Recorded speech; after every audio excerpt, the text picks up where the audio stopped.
Cancers love to be needed. So of course, Cancer risings, when people approach them and they come to them with their problems, or, you know, they come to them and share things with them, Cancer loves that because Cancer feels fulfilled when they're needed.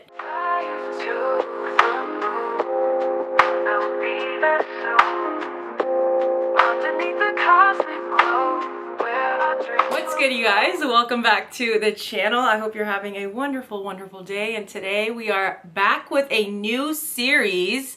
We just wrapped up the Venus sign series. So if you want to learn more about your Venus sign, go check out that series because all 12 signs are out. But since we wrapped that up, I figured it was time for a whole new series, and we are doing rising signs next. And I am starting off with Cancer rising. So if you have a Cancer rising, if you know a Cancer rising, if you just want to learn more about astrology, then you've come to the right spot. Let's get into it.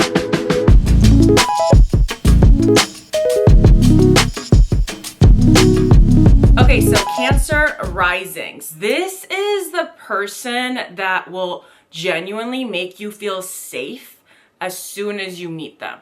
You know what I mean? Like in general, when we meet new people, for most people, it can be a little nerve-wracking, even for extroverts. You don't know how you're gonna bond with them. You don't know if you're gonna get along.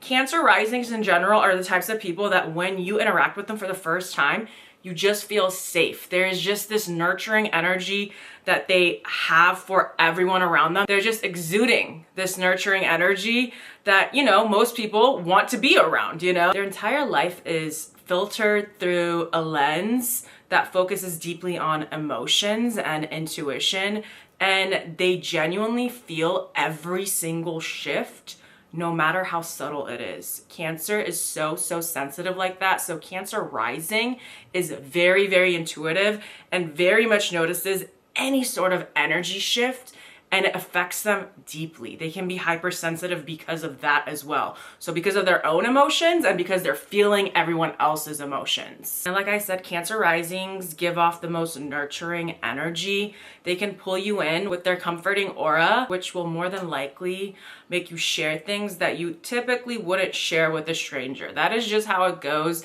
Usually with all the water signs, but because Cancer is moon ruled, because of that, you just can't help but feel like your emotions are safe there. And Cancer in general is known to be the mother of the Zodiac, right? So when you are thinking about that energy in a rising sign, right, it's going to be the person that you can't help but look at and feel like they're going to take care of you. You just feel like you're going to be safe with them. So because of that, a lot of people feel really comfortable going to them with their problems. Even if you're not this Cancer rising's best friend, they're still gonna feel like they can come to you, Cancer rising, because of the energy that you give off. But let's be honest, you guys like it. Most of you like it. Your whole chart matters, but Cancers love to be needed. So of course, Cancer risings, when people approach them and they come to them with their problems, or, you know, they come to them and share things with them, Cancer loves that because Cancer feels fulfilled when they're needed.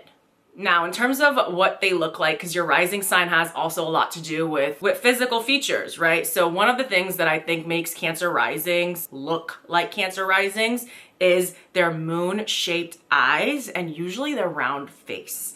That's usually how I can spot them in the wild, is they have these big round eyes that genuinely make you feel like you're drowning. And also their round face, again, reminds you of the moon. And I genuinely feel like, I don't know if this is a thing, but I don't know what it is. People that have round faces, I can't help but feel like they're always kind.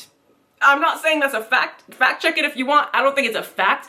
But to me, when I see someone with a round face, I automatically, I don't know what it is. They just look cute. They just look kind. And that's the energy that Cancer risings give off. And like I said, with their eyes, they have, again, these moon-shaped eyes. You just can't help but feel like you're drowning in them. And like they're giving you their full attention when they're around you, right? They're reading in between the lines and they just feel you, right? So with the shape of their eyes, and with their intuitive powers, you can't help but feel like you're drowning in them. Cancer risings are also very emotionally resilient because you aren't soft like that if you haven't experienced real loss and real deep feelings, right? Their sensitivity is truly their superpower. When you're leading with that moon energy, right? Your ascendant sign is the energy you're leading life with, right? It's the energy that you're supposed to master. It's the energy that you're supposed to master in this life. I just said master. It's the energy you're supposed to master in this life, right? Your rising sign typically. So because of that, I think a lot of times Cancer risings can be scared of their sensitivity. But if you, obviously your sun and your moon matters too, but if you really lean into that sensitivity and understand that it is your superpower, you will really truly realize why people come to you and what you can really do for the world through your sensitivity and your healing energy, right? I think a lot of times for Cancer risings during their younger years, they might have been drained emotionally just because of how easily they do provide that emotional support. So really be careful if you're still figuring out your Cancer rising energy.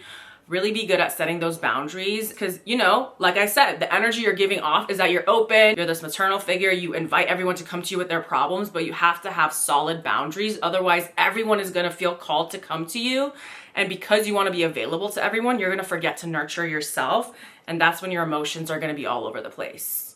Now, some famous Cancer risings are people like Margot Robbie, Miranda Kerr, Keke Palmer, Paul Rudd. And it's so funny. I'm going to post their pictures here. They all give this ethereal vibe, mostly the women. I mean, I guess Paul Rudd too, and I'm sure other Cancer rising men. But when I look at the women, they give this ethereal vibe, right? Like I said, look at their eyes. There's just something about their eyes and the way they just look at you. You know what I mean? You can see here when I post all the pictures, there's just something about those moon eyes.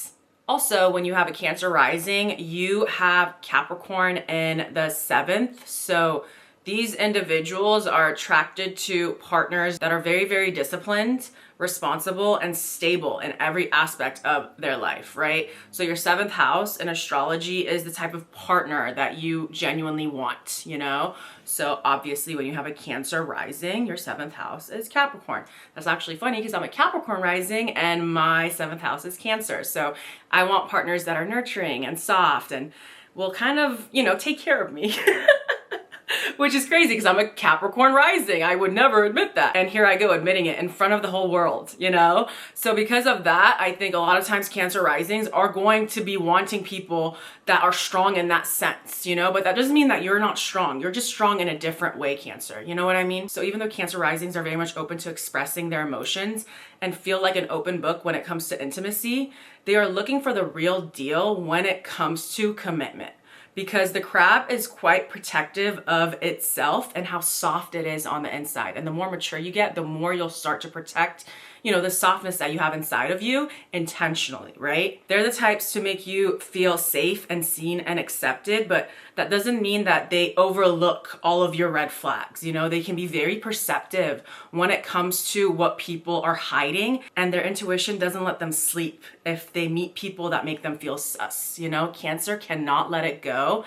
And because of their emotions, they're going to lead with that because they are a cardinal water sign, right? So they're going to use their emotions to take action and figure out what it is about you that they just can't let go of. Also, I just have to say, at a low vibration, Cancer risings may look for, you know, stability in all the wrong places. They may attract people that are completely emotionally closed off because they may wrongfully view their emotional unavailability as strength, which couldn't be further from the truth.